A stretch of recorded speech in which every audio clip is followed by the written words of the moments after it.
McDonald's has several ingredients that make up its uber secret blend of special sauce that was created just for the Big Mac.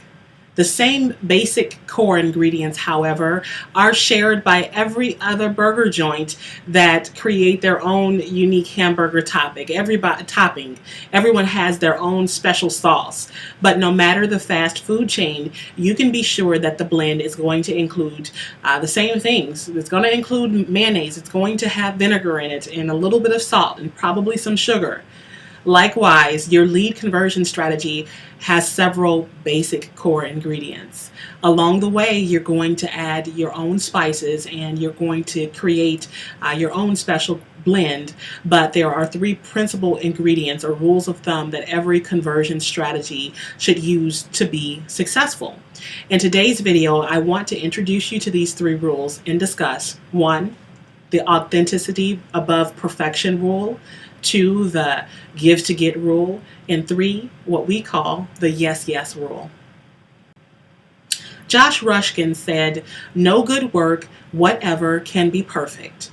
And the demand for perfection is almost always a sign of misunderstanding the ends of art." Now, Josh Rushkin was one of the most influential art and design critics ever, and even he agrees that the demand for perfection means that you have missed entirely the point of creating the art in the first place. There is no such thing as a perfect work of art. I encourage you to remember this as you start to build your elements of your inbound marketing strategy. Now, I have no doubt that you're going to be tempted by the seduction of perfection. I see it happen all the time, and it's because you're putting so much of yourself into your web elements. You are putting who you are into creating your content and into building momentum online. And anytime you put yourself out there like that, there is going to be pressure to get the thing right the first time. Your standards are going to be really, really high. But I do not want you to succumb to this pressure. I want you to take that pressure and fight it like it stole your wallet. I want you to strive to do the best that you can at that moment in time, and then keep it moving. Perfection is often called the enemy of done, and that's because when you're trying to achieve perfection, it puts you on this vicious cycle where you never achieve any results at all. There's this ancient Chinese proverb, or not Chinese proverb, it's an ancient Japanese mindset. It's called wabi sabi, and it teaches us that beauty is imperfect and it's impermanent and it's incomplete. And in practice, this can be a really powerful thing when it comes to your inbound marketing strategy. What this means is that if you take the best of who you are, you put the best of your authentic self into your effort, flaws and all, your genuine desire to make a difference, that's going to cover up any of your bumps. In a business environment where every dollar matters, altruism and giving without the expectation of getting something back, that is not always on the list of priorities. It's almost never on the list of priorities. By definition, altruism is the unselfish concern for the welfare of others.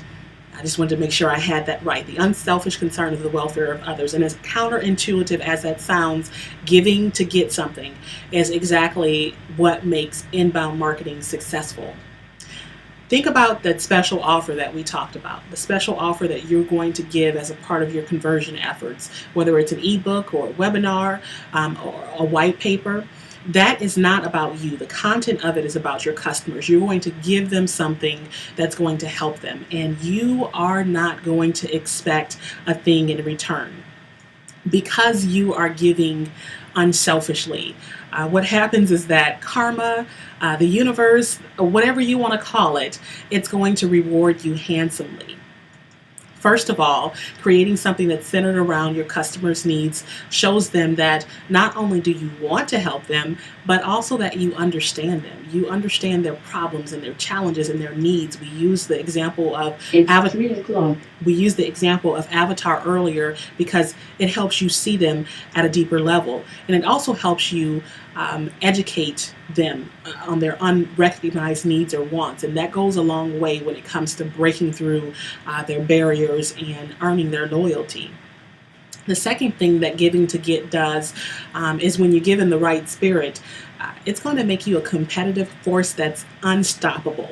Just think about what would happen if right now the competition started to do this and you were not doing this. Their altruistic nature would attract your targets, and it would be really difficult for you to compete with them if you're not doing something similar. The third thing that Giving to Get does is that it increases your customers or your consumers' awareness of your brand, and it's going to pre-position you as the logical choice to their problems. Undoubtedly, they are going to check you out thoroughly. They're going to look at you, look at your competition, compare you, and they're going to check you out thoroughly. But the fact that you have added value to them and that you really care about them, that's going to motivate them to contact you when they're ready to buy. People, when they come to your website, they're in different places. Some of them are coming for the first time, and it might be their first interaction with you. Others have already been there a few times, and as we discussed before, they're probably comparing you to your competition. And then some are there because they've been sent by your sales rep, or as a result of some of your sales and marketing activities. But inbound marketing works really well because it captures your website visitors no matter where they are in their purchasing decision. They're all over the place. They're at the beginning, at the end, somewhere between. Inbound marketing is going to capture them and draw them in regardless. And the way that it does this is by taking advantage of what we call the yes, yes rule. The logic behind the yes, yes rule goes like this. It is easier to say yes to something big once you've said yes to something small. Easy to say yes to something big once you've said yes to something small. This is the same rule that car dealerships use. That's why they allow you to test drive their vehicles. It's also the reason why the internet is full of free trials and low-cost offers. If I can get you to say yes to something that is little and that offers you no risk, then what happens is that you are going to be more likely to say yes to what I really want to sell you.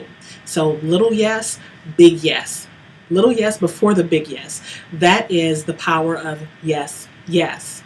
The conversion process for inbound marketing does not ask your target audience and your leads to agree to purchasing something big up front. We're not expecting them to purchase off the bat.